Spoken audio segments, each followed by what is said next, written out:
السلام علیکم ورحمۃ اللہ وبرکاتہ۔ الحمد للہ رب العالمین والصلاة والسلام علی سید الانبیاء والمرسلین وعلی آلہ واصحابہ اجمعین، اما بعد، قال اللہ تبارک وتعالی فی کلامہ المجید والفرقان الحمید، اعوذ باللہ من الشیطان الرجیم، بسم اللہ الرحمن الرحیم۔ ومن يرتد منكم عن دينه فيمت وهو كافر فأولئك حبطت أعمالهم في الدنيا والآخرة وأولئك أصحاب النار هم فيها خالدون۔ وقال في موضع آخر: ومن يبتغي غير الإسلام دينا فلن يقبل منه وهو في الآخرة من الخاسرين۔ صدق الله العظيم۔ حضرات سامعین، معزز بزرگوں اور دوستوں، آج ملک کے حالات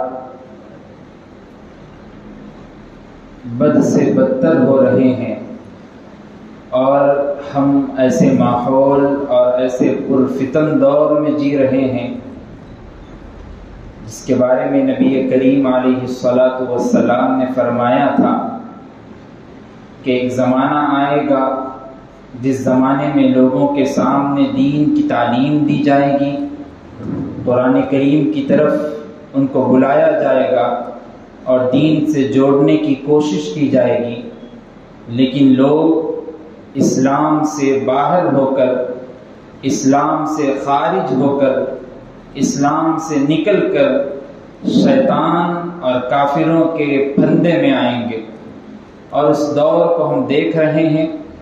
اللہ ایسے حالات ہم پر آنے سے ہم کو بچا لے۔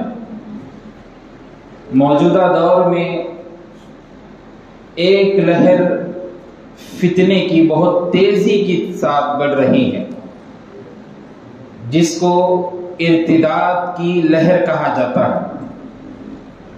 ارتداد کے معنی اور اس کا مطلب اور اس کا مفہوم سب سے پہلے جان لینا اور سمجھنا ضروری ہے۔ مرتد کہتے ہیں ایسے آدمی کو جو پہلے اسلام کے دائرے میں تھا لیکن بعد میں کافر اور مشرک بن گیا، اسلام سے نکل کر کفر اور شرک کی طرف بڑھ گیا، اس کو مرتد کہتے ہیں۔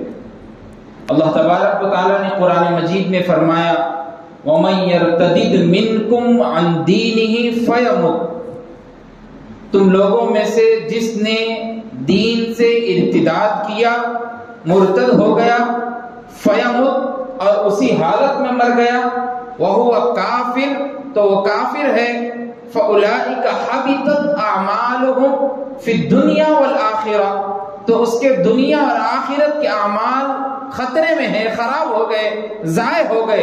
فَأُولَئِكَ أَصْحَابُ النَّارِ هُمْ فِيهَا خَالِدُونَ، اب مرنے کے بعد اس کا ٹھکانہ جہنم ہے اور وہ ہمیشہ وہیں رہنے والا۔ قرآن مجید کی ایک آسان آیت پوری امت مسلمہ کو سمجھانے کے لیے کافی، اور وہ ارتداد کی لہر آج اس تیزی کے ساتھ ہمارے گھروں تک پہنچ چکی ہے، اور حیدرآباد کے اس شہر میں جتنی زیادہ نیوز میں، جتنے زیادہ پیپرز اور اخبار میں بات چل رہی ہے کہ مسلمان کی لڑکیاں اور مسلمان کی بچیاں غیروں کے باغوں میں ہاتھ ڈال کر پھر رہی ہے، مرتد ہو رہی ہے، اسلام سے خارج ہو کر، اسلام سے نکل کر کافر اور مشرک بن رہی ہے، ایسا دور کبھی اور زندگی میں کسی اور نے نہیں دیکھا۔ یہ امت جس کے بارے میں اللہ تبارک و تعالیٰ نے فرمایا: کنتم خیر امت اخرجت للناس، تم ساری امتوں میں سے سب سے بہترین امت ہو، تمہارا کام کیا ہے؟ تأمرون بالمعروف وتنہون عن المنکر، تمہارا کام ہے نیکی کا حکم دینا، برائی سے روکنا۔ خیر امت کا لفظ اللہ تبارک و تعالیٰ نے استعمال کیا کہ سب امتوں میں سے سب سے بہترین امت امت محمدیہ، لیکن اسی امت کی خواتین، اسی امت کے مرد حضرات، اسی امت کی بچیاں، کالجز یونیورسٹیوں میں پڑھنے والی بچیاں دین سے بیزار ہو کر بے پردگی کا اعلان کرتے ہوئے کافر اور مشرک بن رہی۔ اس کی وجہ کیا ہے؟ ان کی وجوہات کیا ہے؟ کیا آپ نے کبھی غور کیا؟ کیا آپ نے کبھی سوچا؟ ہم اپنے چہرے سے، اپنی آنکھ سے موبائل میں دیکھتے رہتے ہیں، گاڑیوں پہ بیٹھ کر سامنے گاڑی چلانے والا، بائک چلانے والا، اس کے ہاتھ پر دھاگا ہے اور گھوم رہا ہے، چہرے پر نشان لگا ہوا ہے، اور مسلم بچی برقع پوش پیچھے بیٹھ کر اس کے گردن پر اور اس کے کندھے پر ہاتھ رکھ کر بیٹھی ہے۔ جب ویڈیو ہم دیکھتے ہیں تو ہمارے رونگٹے کھڑے ہو جاتے ہیں اور سوچنے پر مجبور ہو جاتے ہیں، کیا مجبوری تھی، کیا ایسی وجہ تھی کہ ایک خاتون، ایک بچی اسلامی گھرانے میں رہتے ہوئے اس کے باپ نے اس کے پیدا ہونے کے بعد 7 دن کے بعد اس کا ایک اچھا سا نام نکال کر صحابیات کے نام پر اس کا نام رکھا، ایک اچھا اس کا عقیقہ کیا اور لوگوں کو دین کی دعوت کی طرف متوجہ کیا، اچھے کالج، اچھے اسکول میں اس کو پڑھایا، لیکن نتیجہ دین سے بیزاری، دین سے بے پردگی، دین سے ہاتھ دھو کر کسی اور کے ہاتھ میں ہاتھ ڈال کر کافر اور مشرک بن بیٹھے۔ کیا ایسی وجوہات ہیں جس کی بنا پر مسلم طبقے کی بچیاں غیروں کے باہوں میں؟ ہم ان حالات کو اور ان خواتین کو بھی دیکھیں جو رسول کریم صلی اللہ علیہ وسلم کے زمانے میں رہتی تھی، جن کے پردے کا عالم یہ تھا کہ اگر گھر سے ایک مرتبہ زندگی میں کبھی باہر نہیں نکلتی تھی، پردے کا عالم یہ تھا۔ حضرت فاطمہ سیدۃ الزہرا رضی اللہ عنہا 23 سال تک اپنے گھر سے کبھی باہر نہیں نکلی۔ پردے کا عالم یہ ہے، اور انتقال سے پہلے عورتوں کو وصیت کر کے جا رہی ہے، جنازہ اٹھانا تو رات کے اندھیرے میں اٹھانا تاکہ غیر مرد کی نگاہ بھی میرے جنازے پر نہ پڑے۔ ایسی باحیا اور پاک دامن عورتیں تھیں، اور ایسی نیک عورتیں بھی اس دنیا میں آئی کہ ایک مرتبہ ایک گاؤں سے ایک نیک باپردہ خاتون گزر رہی ہے اپنے بیٹے کے ساتھ، اور 3 دن تک اس گاؤں میں نماز استسقاء ادا کی جا رہی ہے، بارش کو طلب کرنے کی نماز 3 دن سے نماز ادا کی جا رہی ہے۔ جب وہ عورت اس محلے سے، اس گاؤں سے گزری، اپنے بیٹے سے پوچھا کہ بیٹا وجہ کیا ہے کہ لوگ ایک جگہ جمع ہو کر نماز ادا کیے، اس کے بعد ایک جگہ پھر سے اٹھ کر اپنے گھروں کو جا رہے ہیں، آخر کون سی نماز ہے، کیا وجہ ہے، معلوم تو کرو۔ جب بیٹے نے معلوم کیا، اپنی ماں سے کہا کہ ماں اس گاؤں میں 3 دن ہو گئے، کئی دن ہو گئے نماز ادا کر رہے ہیں، نماز استسقاء، بارش نہیں ہو رہی۔ تو اس باپردہ خاتون اور نیک خاتون نے اپنے دونوں ہاتھوں کو آسمان کی طرف اٹھایا اور اٹھا کر کہا کہ اللہ، میری اگر پردے کی عالم اور پردے کی لاج آپ کو رکھنا ہے، اگر مجھ کو آپ باپردہ دیکھنا چاہتے ہیں اور میرا پردہ کرنا آپ کو اچھا لگتا ہے اور آپ میری نیکیوں کے گود کو بھرنا چاہتے ہیں، تو میں مانگتی ہوں اس گاؤں کے لیے کہ آپ بارش کو پہنچا دیجئے۔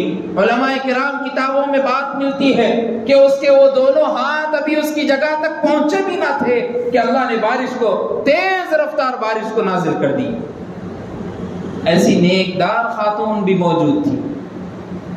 آخر وجہ ایسی کیا بنی کہ جیسے جیسے زمانہ ترقی کرتے گیا، جیسے جیسے مشنری تیار ہوتے رہے، جیسے جیسے ایک ایک پروپیگنڈے ملتے رہے، لوگوں نے اس کی طرف، دین کی طرف توجہ دینے کے بجائے اسمارٹ فون، اسمارٹ سوسائٹی کی طرف اپنے ذہن کو بڑھا دیا اور دین سے بیزاری کا اعلان کر دیا۔ انہی وجوہات کو آپ کے سامنے بیان کرنے کے لیے آج میں بیٹھا ہوں۔ آپ ارادہ کر کے اٹھے کہ اگر آپ کے گھر میں یہ وجہ ہیں، یہ اگر اسباب موجود ہیں، تو کوشش یہ کریں کہ ان اسباب کو ختم کریں۔ ان اسباب کو ختم کرنے کی وجہ سے ہمارے گھر میں دین کی دعوت ہوگی، ہمارے گھر میں دین کا رواج عام ہو جائے گا، ہمارے گھر میں اپنی بچیاں، اپنی بہنیں، باپ کی لاڈلی بیٹی اسلام کے دائرے میں رہ کر زندگی تک اور مرتے دم تک اسلام کے دائرے میں رہ کر اپنی زندگی کو گزارے۔ آخر ایسے کیا اسباب ہیں؟ سب سے پہلا سبب دینی تعلیم سے دوری۔ دینی تعلیم سے دوری سب سے بڑی اہم وجہ ہے کہ بچیاں اور بچے اسلام سے داخل ہونے کے بجائے اسلام سے خارج ہو کر کافر اور مشرک بنے. دین سے تعلیم کی دوری. بچوں کو اچھے اچھے اسکول میں تو پڑھا رہے ہیں, بچوں کو تو اچھے کالجز میں پڑھا رہے ہیں, اچھا ٹیوشن بھی دلا رہے ہیں, SSC کا, انٹر, فرسٹ ایئر سب کچھ کرا رہے ہیں, لیکن ماں باپ کو اس کی فکر بھی ہونا ضروری ہے کہ بچوں کو مکتب کو بھیجے, بچوں کو دین کی تعلیم دے.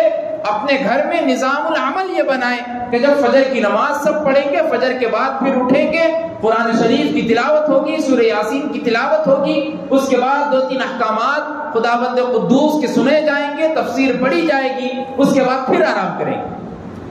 گھر کا ماحول ایسے جب بنے گا جب دین میں دلچسپی پیدا ہوگی, بچیاں دین سیکھیں گے. سب سے پہلی چیز دین سے تعلیم سے دوری ہے. نہ بچیوں کو بنیادی عقائد کا علم ہوتا ہے, نہ سیرت رسول کا علم ہوتا ہے, نہ نبی کریم صلی اللہ علیہ وسلم کی زندگی کے بارے میں کچھ معلوم ہے, نہ صحابیات کی زندگی کے بارے میں کچھ معلوم ہے. تو وہ بچیاں آسانی کے ساتھ دین سے نکل سکتی. اسی لیے جہاں تک ہو سکے بچیوں کو اور بچوں کو خاص طور پہ دین کی تعلیم سے جوڑے رکھیں. دوسری سب سے بڑی اہم وجہ والدین کی بے توجہی اور لاپرواہی. والدین کی بچیوں پر اور بچوں پر توجہ نہیں ہونے کی وجہ سے بچیاں اپنے آپ کو والدین سے بے رغبت کر کے باہر گھومتی اور پھرتی نظر آ رہی. والدین کا ڈر اور خوف نہ ہونے کی وجہ سے بچیاں غیروں کی باہوں میں ہاتھ ڈال کر گھوم رہی ہیں. زیادہ دور جانے کی ضرورت نہیں ہے, یہیں آس پاس پارکوں میں شام کے وقت نکل جائیے. معلوم ایسے ہوتا ہے, میں خود اپنی آنکھوں سے دیکھا, مارکیٹ میں, پٹیل مارکیٹ میں اگروال کالج نامی ایک کالج ہے, وہاں پر میں اپنی آنکھوں سے دیکھا کہ غیر مسلم بچہ ہے اور پیچھے بیٹھی مسلم بچی ہے, برقع پوش ہے, ہاتھ میں ہاتھ ڈال کر دونوں جا رہے ہیں, روکنے والا کوئی نہیں ہے. ماں باپ کی ذمہ داری اور بے توجہی ایسی لاپرواہی ہے کہ بچی کب گھر سے جا رہی نہیں معلوم, بچی کب گھر کو آ رہی واپس نہیں معلوم. باپ کمانے میں مشغول ہے, ماں گھر کے کاموں میں مشغول ہے, اور بیٹی باہر عیاشی اور آرامی میں مشغول. اولاد کی سب سے پہلے اس کی درسگاہ, اولاد کی سب سے پہلی مکتب اس کی ماں کا درسگاہ اور اس کی ماں کی گود. باپ کی ذمہ داری بچی کے بڑے ہونے کے بعد جس طریقے سے بڑھ جاتی ہے, ماں کی ذمہ داری یہ ہے کہ جب بچی اس کے کوکھ سے جنم لے کر اس کی گود میں آ جائے, اب اس کی ذمہ داری بڑھ گئی.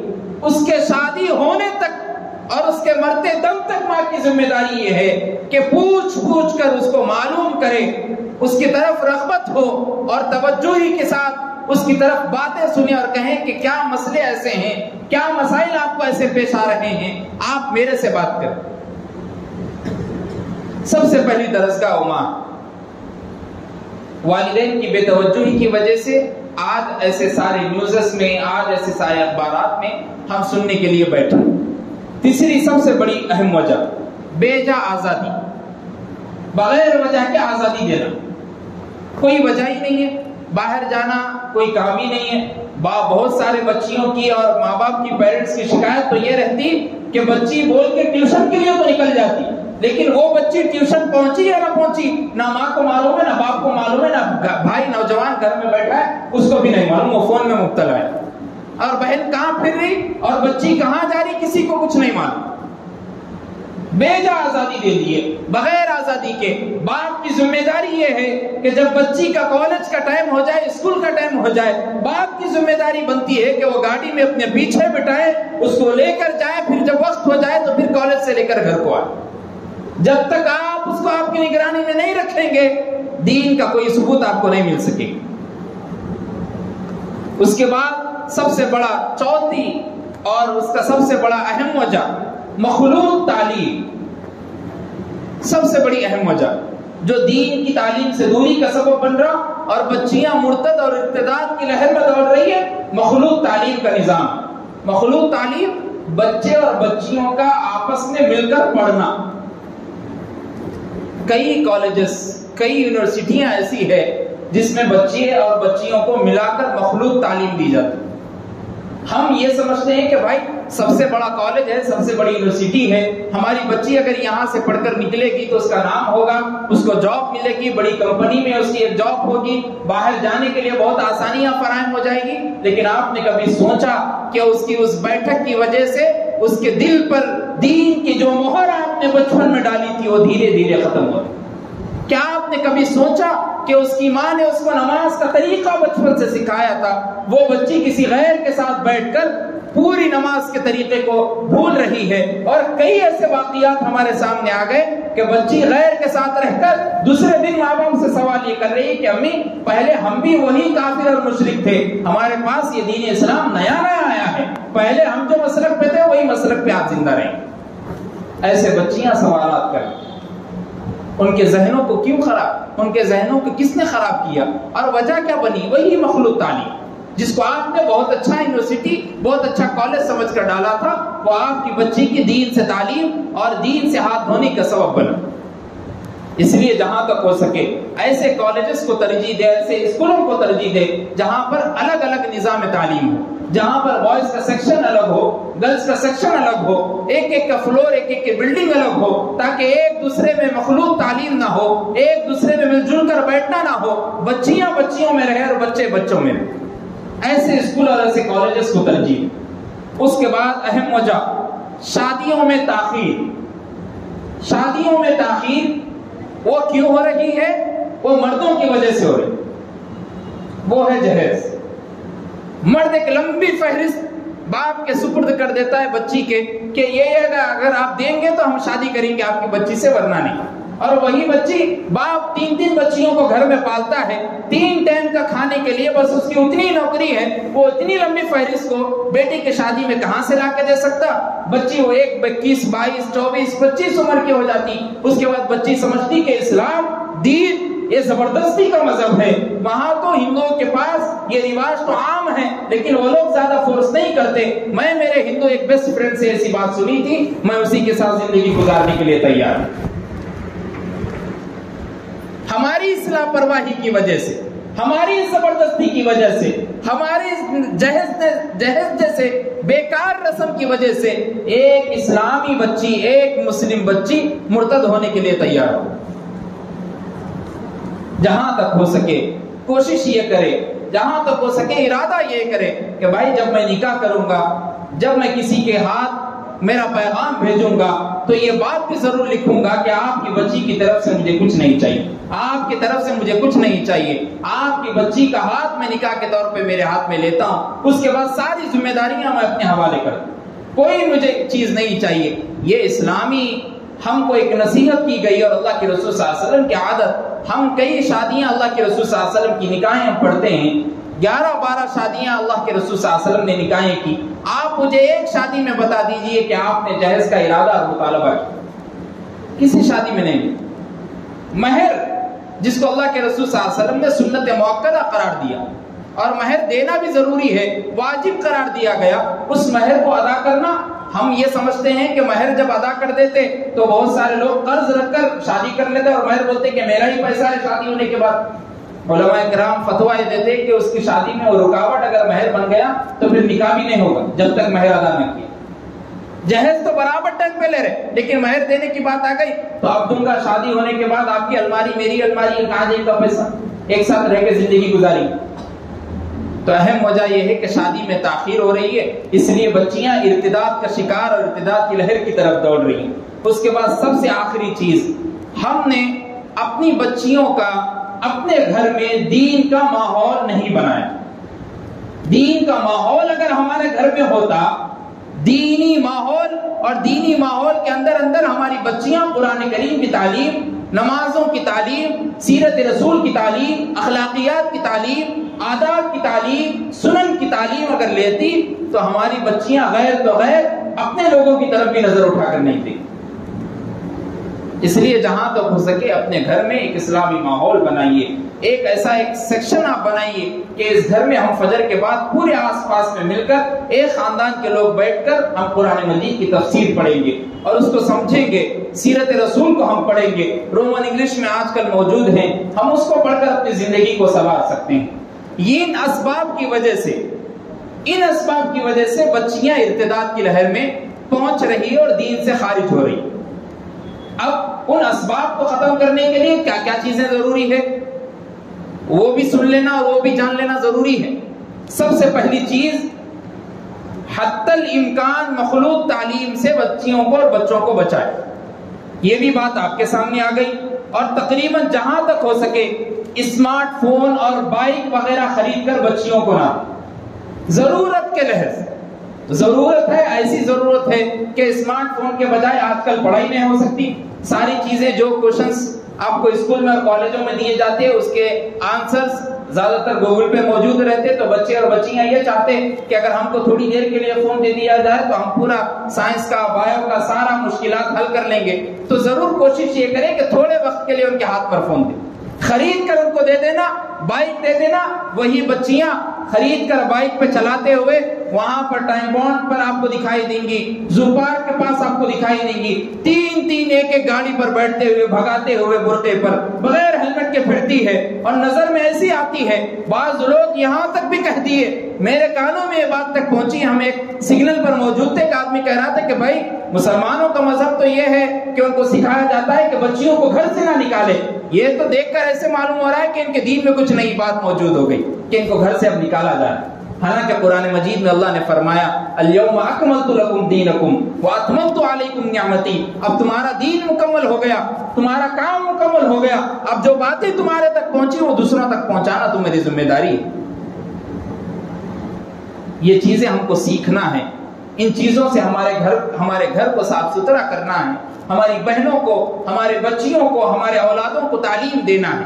اللہ کے رسول صلی اللہ علیہ وسلم کے زمانے میں جو لوگ اسلام سے خارج ہو کر مرتد ہو جاتے, ابو داؤد شریف کی روایت ہے, حضرت انس بن مالک فرماتے ہیں اللہ کے رسول صلی اللہ علیہ وسلم نے حکم دیا ہے کہ ان کا قتل کر.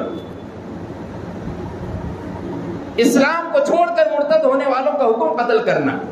لیکن یہاں اسلامی سوسائٹی نہیں بنی ہوئی, اسلامی مملکت نہیں چل رہی ہے, ایک الگ رواج ہے. لیکن پہلے جو اسلامی مملکت تھی اس کا یہی رواج تھا, اللہ کے رسول صلی اللہ علیہ وسلم نے حکم دی. آج ہم دیکھتے ہیں جگہ جگہ پر یہ سارا فتنہ امڑ کر آ رہا ہے. خیال یہ کرے, کوشش یہ کرے جہاں تک ہو سکے ہم اپنے بچیوں کو اپنی زیر نگرانی میں رکھیں. آپ کی نگرانی بھائی کی آرزو اور بھائی کی تمنا ہے, بھائی کی حیاداری کا علم اور بھائی کی حیاداری کا درس ہے, بہن کی اس کی حفاظت, اس کی عفت, اس کی عصمت, اس کی ذمہ داری بھائی کا سب سے بڑا درس. باپ کی ذمہ داری بنتی ہے کہ بچی کی جوانی پہ دہلیز پر قدم رکھنے کے بعد بچی کو گھر میں ایک پردے میں بٹھا کر باہر لانے کی ضرورت نہ پڑے. ہم نے ایسے خاندانوں کو بھی دیکھا اور ایسی باتیں کتابوں میں بھی پڑھی جب ان کے پاس کسی خاندان کا رقعہ موجود ہوتا اور وہاں پر رقعہ بھیجا جاتا, کارڈ بھیجا جاتا شادی کا, تو ماں باپ بیٹھ کر دونوں میں فیصلہ کرتے کہ آپ جائیں گے یا میں جاؤں گا. بچیوں کو بیچ میں نہیں لایا جاتا. لیکن آج سب سے پہلے بچیوں کو تیار کیا جاتا ہے. وہی بچیاں فنکشن ہالوں میں جا کر برقع اتار کر اپنے کپڑوں کے ساتھ نشو نما کرتے ہوئے باہر پردے کے بجائے باہر پھرتے رہتی ہے. بال کھلے ہیں, لپسٹک لگا ہوا ہے, بے پردگی کے ساتھ عام رواج چلتے ہوئے آ رہا ہے. اور باپ دیکھتا ہے اور بیٹی کہتا ہے آپ ماشاءاللہ بہت اچھے نکلے. اور وہی بچیاں, بھائی کی ذمہ داری تو یہ تھی کہ بھائی اپنی بہن کی حفاظت کرے. بھائی اپنے بہن کو ریچارج کرانے کے لیے باہر بھیج دیا زیروکسوں کی دکان, اور بہن نمبر کے ساتھ ریچارج کرا رہی, اور دکان ہے غیر کی, اور غیر نمبر لے کر تھوڑے دن تک بات چیت میں مشغول ہو گیا, اور کئی مہینے چلے گئے باتوں میں مشغول ہے. باپ کو فکر نہیں ہوئی, ماں تو ان پڑھ ہے, باپ تھوڑا پڑھا لکھا ہے, باپ کو کبھی فکر نہیں ہے کہ بیٹی کا فون چیک کرے. بھائی اپنے کاموں میں مشغول ہے. ایک دور, ایک ٹائم ویسا آتا ہے کہ وہی بچی گھر سے لاپتہ ہے. بھائی ماں, بیٹے, چاچا ایک ساتھ بیٹھ کر پولیس اسٹیشن میں موجود ہیں اور بچی کی لاپرواہی اور بچی کے گھوم جانے کی, بچی کی مسنگ کی رپورٹ لکھا ہے. کیا آپ نے کبھی سوچا کہ دور ہم کیوں دیکھ رہے ہیں؟ اس دور کے دیکھنے کی وجہ کیا بنی؟ اس دور کے دیکھنے کی وجہ سب سے پہلے ایک ہی بنی کہ ماں باپ کی بے فکری, ماں باپ کی لاتوجہی اور بھائیوں کی بے فکری اس میں ضرور شامل. اس جگہ سے اٹھنے سے پہلے دل میں نیت کر کے اٹھے, دل میں وعدہ لیں کہ جب تک زندہ رہوں گا اپنی بہن کی، اپنی ماں کے آنچل کی حفاظت کی ذمہ داری لیتا ہوں۔ ایک بہن کے، ایک اسلامی مملکت سے، مسلمان کے ایک مرتد ہونے سے پوری قوم گنہگار ہو سکتی ہے۔ آپ ذہن میں رکھیں، ایک اگر مسلم بچی اسلام سے نکل کر دائرہ اسلام سے خارج ہو کر مرتد بنتی ہے، پورے محلے سے میدان محشر میں سوال کیا جائے گا۔ جواب دینے کے لیے تیار ہونا ہے آپ کے پاس کوئی جواب؟ کیا ہم دے سکتے ہیں؟ اللہ کے غیظ و غضب کو کیا ہم برداشت کر سکتے ہیں؟ وَمَن يَبْتَغِ غَيْرَ الْإِسْلَامَ دِينًا فَلَن يُقْبَلَ مِنْهُ وَهُوَ فِي الْآخِرَةِ مِنَ الْخَاسِرِينَ۔ جس نے اسلام کو چھوڑ کر کسی اور مذہب میں شامل ہوگا، فَلَن يُقْبَلَ مِنْهُ، اس کی کسی چیز کو قبول نہیں کیا جائے گا، وَهُوَ فِي الْآخِرَةِ مِنَ الْخَاسِرِينَ، وہ تو خسارہ اٹھانے والوں میں سے ہو گیا، وہ نقصان اٹھانے والوں میں سے ہو گیا۔ اللہ اپنی بیزاری کا معاملہ کر رہے ہیں۔ جب اللہ کی نظر رحمت اس قوم پر اور اس بستی پر نہ پڑے تو یاد رکھو ہمارے جینے سے بہتر ہے کہ ہم مر جائیں۔ اسی لیے آپ سے ایک التماس، ہم جتنے فون میں ویڈیوز دیکھتے ہیں، کئی جگہوں پر پکڑ کر تم کیوں بھاگ رہے، تم کیوں جا رہے، کیا وجہ ہے، کئی جگہوں پر بچیوں کو پکڑ کر مارا جا رہا ہے، یہ ایک ہمارے خلاف پروپیگنڈا استعمال کیا جا رہا ہے، مسلم قوم کی طرف بہکانے کی کوشش کی جا رہی ہے۔ اسی لیے ایک کتاب میں بات نقل کی گئی کہ جب تک منبر سے ان باتوں کو لوگوں کے کانوں میں نہیں پہنچایا جائے گا، تو جب تک لوگ سننے والے نہیں ہوں گے، آج میں آپ کے سامنے بیٹھ کر جتنی ساری چیزیں ارتداد کی طرف دوڑتے ہوئے آ رہی تھی، سبب بن رہی تھی، ان ساری چیزوں کو میں آپ کے سامنے بیان کر دیا۔ اس کے باوجود بھی اگر ہمارے خاندان میں وہ مشکلات پیش آ رہی ہے، وہ پریشانیاں پیش آ رہی ہے، اس کی وجہ آپ ہے، میں نہیں ہو سکتا۔ اس لیے اللہ سے دعا کیجئے کہ اللہ جب تک زندہ ہوں اسلام پر زندہ رکھ، جب میری موت ہو کلمہ طیبہ پر میری موت۔ ایمان کی دولت سب سے بڑی دولت ہے، اس سے بڑی کوئی دولت نہیں ہو سکتی۔ اسلام کی دولت سب سے بڑی دولت ہے، اس سے بڑی کوئی دولت نہیں ہو سکتی۔ لا الہ الا اللہ محمد الرسول اللہ صلی اللہ علیہ وسلم کی تعلیم سب سے بڑی تعلیم ہے، اس سے بڑی کوئی تعلیم نہیں ہو سکتی۔ سیرت رسول سب سے بڑا آئیڈیل ہمارے لیے موجود ہیں، ان سے بڑے کوئی رول ماڈل ہمارے لیے نہیں ہو سکتے۔ یہ ساری چیزیں ہمارے پاس سامنے ہیں، اس کو رکھ کر زندگی گزارنی ہے۔